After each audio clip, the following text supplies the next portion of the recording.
El invierno pasaba con fuerza sobre el asentamiento de Ash Lantern cuando el vaquero solitario, Elias Rowan, legó cabalgando con el viento del crepúsculo cortando su abrigo. No venía buscando nada, ni hogar, ni compañía, solo un refugio para pasar la noche en su largo y errante camino. El pueblo lo recibió con sus miradas cautelosas de siempre. Aquella gente había sufrido lo suficiente como para vigilar a cada forastero con las manos cerca del abrigo. Elias desmontó junto al puesto de comercio, la nieve acumulándose en el ala de su sombrero, y sintió como la vieja punzada de soledad se hundía aún más en él. Al cruzar la calle embarrada hacia la pensión, vio a una pequeña niña descalza avanzar desde un grupo de curiosos. En sus delgados brazos reposaba un bebé envuelto, cubierto apenas por un chal demasiado pequeño para el frío. Su voz tembló cuando preguntó, ¿puede comprarnos, señor? Sus ojos eran grandes, desesperados, pero lo bastante firmes para sostenerlos de él. Detrás de ella estaba una joven mujer exhausta, de no más de 20 años, con el vestido rasgado en el bajo y las trenzas sueltas tras días de viaje. No habló, solo observó a Elias como alguien que ha olvidado como esperar bondad. La nieve caía entre ellos, suave pero implacable, como si el mundo contuviera el aliento. Tono emotional y realización. Sobrecogimiento silencioso, un llamado moral, y el primer destello de responsabilidad que Elias creía haber perdido. Comprende que ha llegado a algo que no podrá ignorar. Elias condujo a la niña, Lidia, y el bebé envuelto hacia el vestíbulo de la pensión, donde el calor del hogar les rozó los rostros entumecidos. Detrás de ellos, Marin permaneció en el umbral, con los hombres encallados como quien espera que el mundo la rechace una vez más. Elias levantó la mano en un gesto silencioso, invitándola a entrar. Ella lo hizo con cautela, dejando un rastro de copos derretidos sobre las tablas del suelo. Sin dudar ni hacer preguntas, Elias pagó a la patrona por la habitación. La mujer los observó con recelo afilado, murmurando que la mala suerte hacía fera a los desesperados, pero Elias la ignoró y guió a la pequeña familia hacia el resplandor del fuego. A medida que el calor devolvía sensibilidad a sus manos, la verdad comenzó a surgir en fragmentos frágiles. Marin explicó que su esposo había muerto 2 inviernos atrás, y que el recién nacido de su difunta hermana había sido puesto bajo su cuidado. Su diminuto hogar había ardido durante un choque violento entre colonos y una facción nativa desplazada. Las voces del pueblo se acusaban mutuamente, su gente había quedado atrapada entre 2 mundos donde no terminaban de pertenecer. Elias escuchó en silencio, removido por el recuerdo de la esposa que había enterrado años antes. Lidia, con la voz suavizada por el calor del fuego, repitió su pregunta sobre lo que significaba ser compradas. Marin enriqueció, avergonzada, y confesó que un ranchero cercano había ofrecido acogerlas, si ella aceptaba pagar deudas inventadas con su dignidad. La IRAS era molino en Elias, conoce demasiado bien a hombres que se alimentaban de la vulnerabilidad ajena. Tono emotional and realization. Vergüenza, esperanza contenida y el surgimiento de un lazo silencioso. Elias comprende que nunca pidieron ser compradas, solo no volver a ser abandonadas.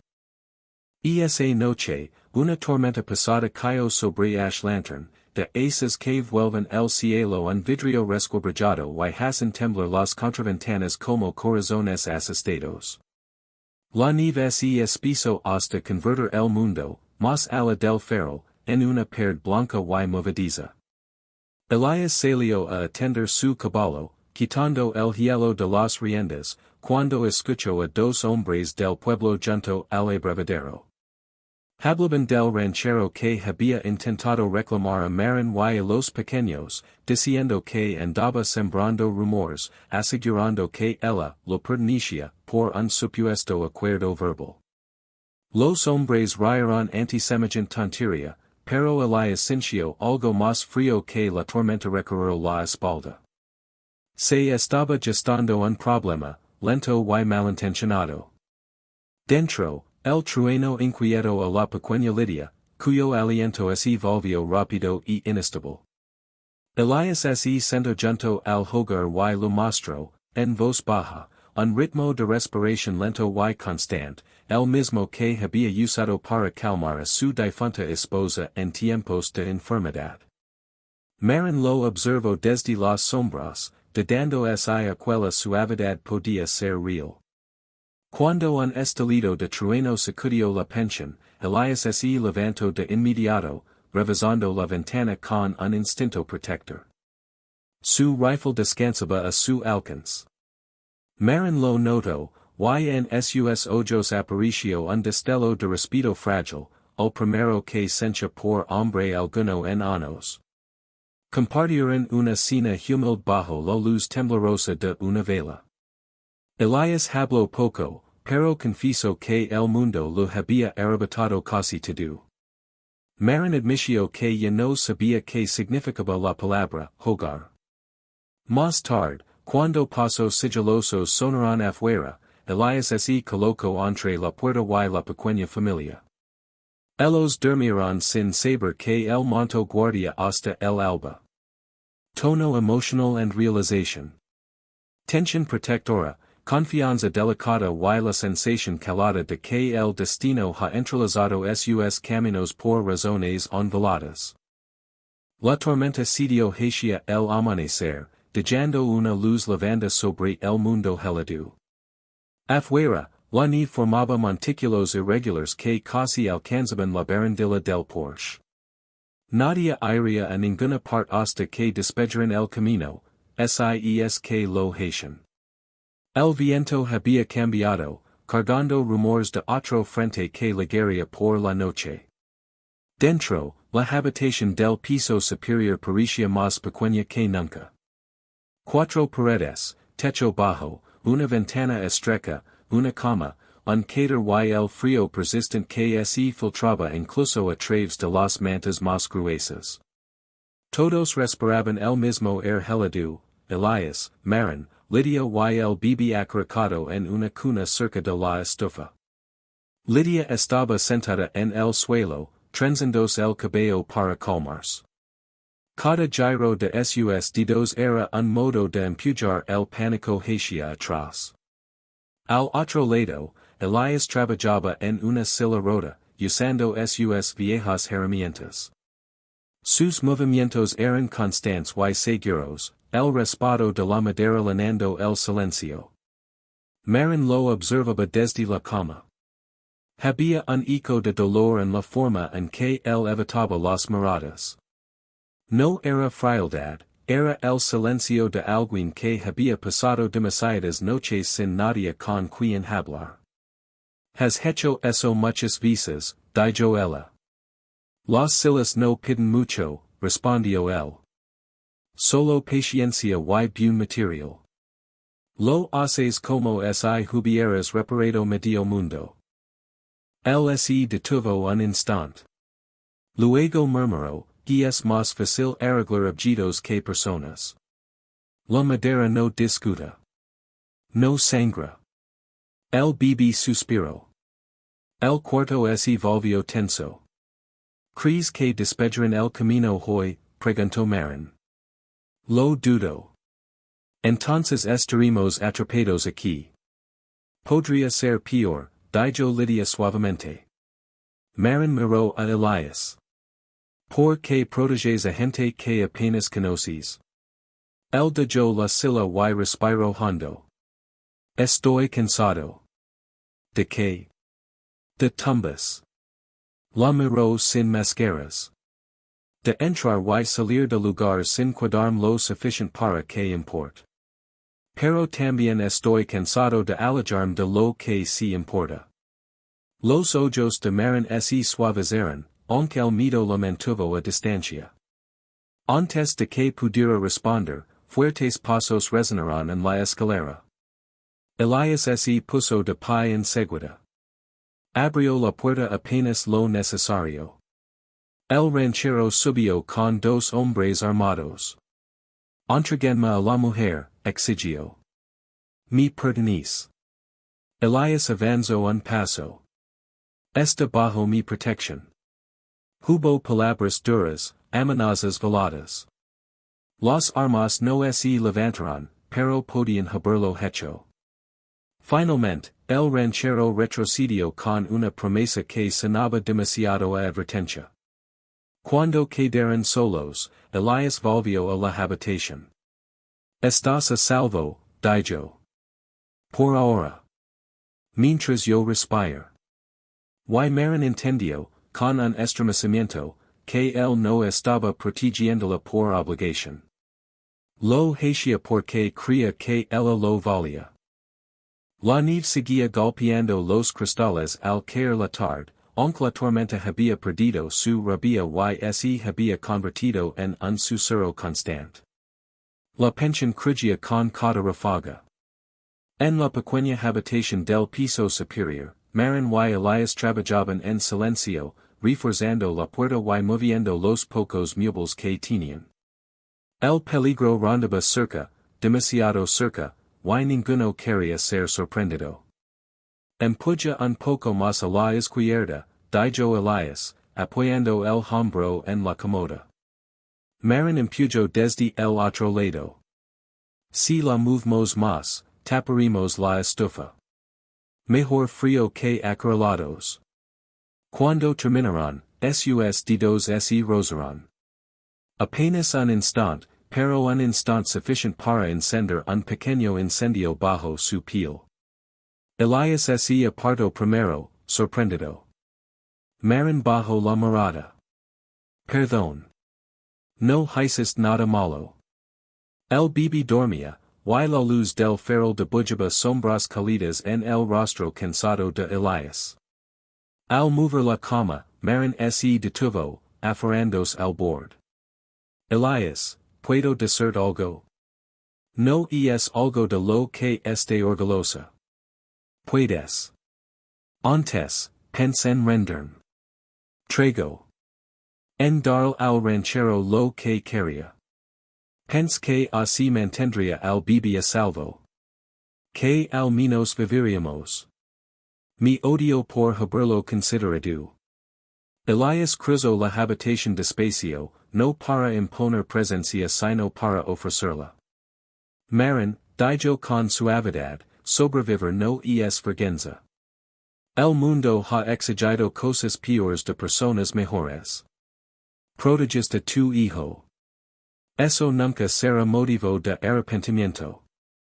La voz firme de él la quebró por dentro, pero en un modo que liberaba, no que dolía.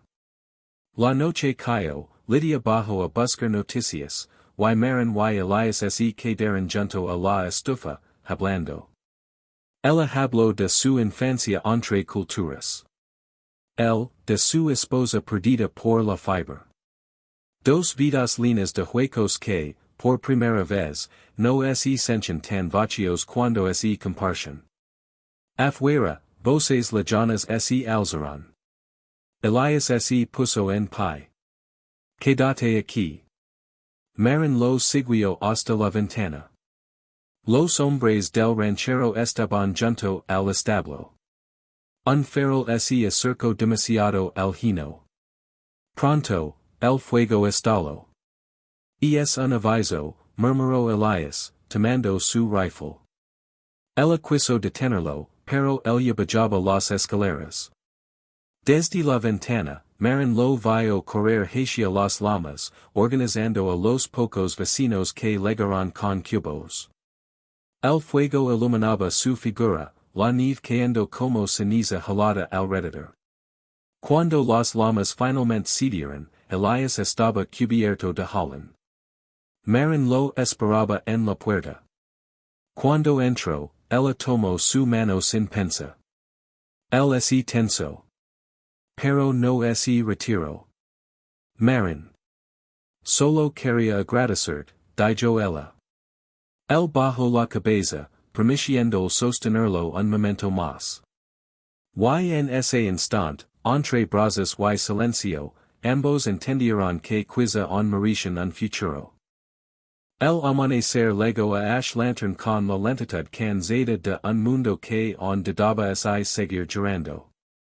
La tormenta había pasado en la noche, y el primer calor en días hablando los montículos de nieve lo largo del entablado. Trazos pasados caen de los tejados, golpeando el barro del camino. Un silencio extraño dominaba el pueblo, el tipo de silencio que antecede la paz, o la violencia. Elias salió de la pensión con el rifle apoyado en el brazo. Su aliento formó nubes pálidas mientras observaba la calle. Todo su ser estaba alerta. Algo así acercaba, podía sentirlo en la quietud, en la ausencia de pájaros bajo los aleros, en el frío hormigueo que recorría su espalda. El primer disparo desgarró la mañana. Una ventana estalló. Puertas se abrieron de golpe. Voces se alzaron. Elias avanzó cuando el ranchero y sus dos hombres aparecieron desde la herrería, chapoteando en la nieve derretida. El rostro del ranchero mostraba la soberbia de quien cree que el mundo debe obedecerle sin razón alguna. ¿Dónde está? Gritó. ¿Dónde está mi propiedad? Elias se detuvo en el centro de la calle. Ella no es suya. Nunca lo fue. Varias personas asomaron desde porches y ventanas. Algunos con miedo, otros con esperanza. La justicia pendía de un hilo. El ranchero se burló. Muy vet. Elias no lo hizo. Marin apareció entonces en la puerta de la pensión, Lidia aferrada a su falda y el bebé contra su pecho. Elias le dio una breve inclinación de cabeza. El ranchero disparó primero. La bala pasó rozando. Elias respondió en un solo movimiento preciso. El ranchero cayó de espaldas en la nieve húmeda, jadeando hasta quedar inmóvil. Los hombres restantes huyeron. El pueblo entero pareció exhalar de golpe. Pero Elias cayó de rodillas. Marin corrió hacia él. Elias. La voz se lo rompió. Se arrodilló a su lado. Déjame ver. No es nada. Si lo es. Quitó su chal y presionó la herida. Sus manos temblaban de puro miedo. Lidia lloraba en silencio. Cuando la sangre cedió, Elias logró ponerse en pie. El sol ascendía, dorado, sobre la nieve que se derretía. ¿Qué harás ahora? Preguntó Marin, la voz temblorosa pero firme. Él la miró a ella. A los niños. A la vida que representaban. No tengo ningún lugar que se sienta como esto. Lidia dio un paso y tomó su mano. Vendrá con nosotros, señor. Elias tardó un latido en responder. Sí. Cabalgar con ustedes. Y así, juntos, dejaron lantern. No como extraños unidos por la desgracia, sino como algo elegido. Una familia nacida no de sangre, sino de necesidad, courage y esperanza.